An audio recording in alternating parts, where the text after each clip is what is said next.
নমস্কার বন্ধুরা, আমার নাম অরিজিৎ। আমরা আজকে যে টপিকটা নিয়ে আলোচনা করব সেটি হলো স্মার্ট মানি কনসেপ্ট। এটি আমার স্মার্ট মানি কনসেপ্টের প্রথম ভিডিও।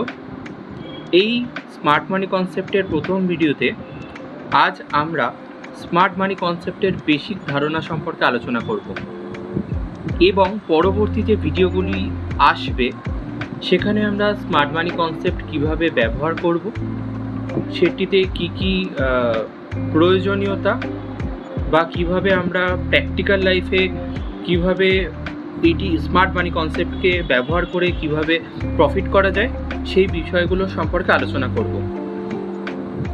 প্রথমেই জেনে নেওয়া যাক স্মার্ট মানি কনসেপ্ট কাকে বলা হয়।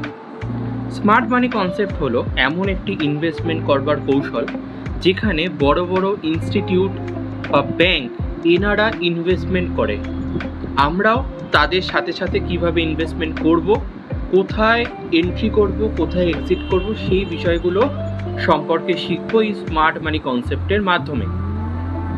এই ইনভেস্টমেন্টের সময়কাল আমরা ইন্ট্রাডে ট্রেডিং থেকে শুরু করে লং টার্ম অথবা সুইং ট্রেডিং বিভিন্ন ক্ষেত্রে হতে পারে এবং এই স্মার্ট মানি কনসেপ্ট যে কোনো আপনি স্টক বলুন, ইন্ডেক্স বলুন, আমাদের ভারতীয় স্টক মার্কেট বলুন কিংবা বিদেশে ফরেক্স মার্কেট বলুন বা যে কোনো জায়গায় এই স্মার্ট মানি কনসেপ্টের আপনারা ব্যবহার করতে পারবেন এবং ব্যবহার হয়ে আসছে আমাদের কিছুদিন থেকে।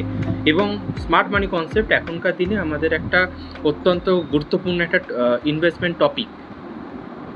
তো স্মার্ট মানি কনসেপ্টের সম্পর্কে জানতে গেলে আমাদের প্রথম যে জিনিসটা সম্পর্কে জানতে হবে সেই জিনিসটা হচ্ছে ট্রেন্ডের সম্পর্কে ধারণা। ট্রেন্ড কাকে বলা হয়?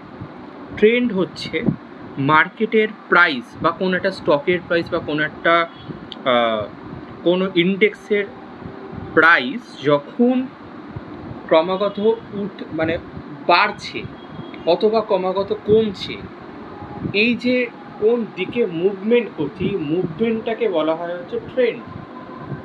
এই মুভমেন্টের ওপর বেস করে আমাদের ট্রেন্ডকে তিনটি ভাগে ভাগ করা যায়: আপ ট্রেন্ড, ডাউন ট্রেন্ড এবং সাইডওয়েজ ট্রেন্ড। আমরা এখানে ছবিটা দেখতে পাচ্ছি, প্রথম বাঁদিকের ছবিটা। এখানে দেখুন একটা প্রাইস ক্রমাগত, গ্রাফটাতে দেখতে পেলে আপনি দেখতে পারবেন প্রাইস ক্রমাগত উপরের দিকে উঠে যাচ্ছে। মানে প্রথমে যদি 80 টাকা থাকে এখন 100 টাকা, তারপরে 120 টাকা বা 110 টাকা, এইভাবে ক্রমাগত বাড়তে থাকছে। যখন প্রাইস ক্রমাগত বাড়তে থাকবে তখন আমরা ওই ট্রেন্ডটিকে বলবো আপ ট্রেন্ড। আবার তার ঠিক বিপরীতভাবে পাশের ছবিটাতে আমরা দেখতে পাচ্ছি প্রাইস ক্রমাগত নিচের দিকে নেমে যাচ্ছে। মানে প্রথমে মনে করুন 120 টাকা ছিল, তারপর 100 টাকা হলো, তারপর 80 টাকা, এইভাবে কন্টিনিউয়াসলি কমতে থাকছে। তখন যে ট্রেন্ডটা শুরু হয় বা ট্রেন্ডটা চলে সেই ট্রেন্ডটাকে আমরা বলি ডাউন ট্রেন্ড।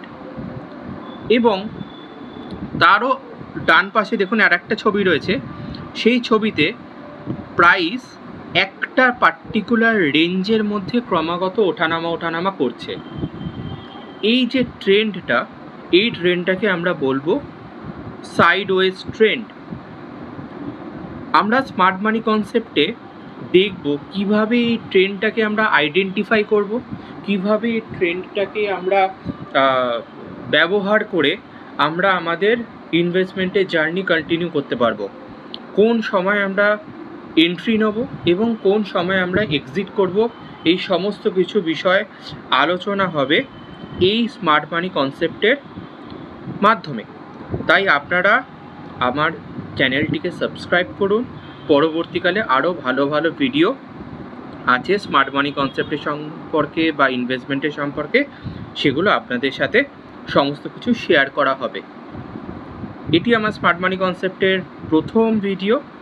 আমি ছোট করেই ভিডিও বানাচ্ছি কারণ বেশি বড় ভিডিও করলে দেখতে অসুবিধা হয়।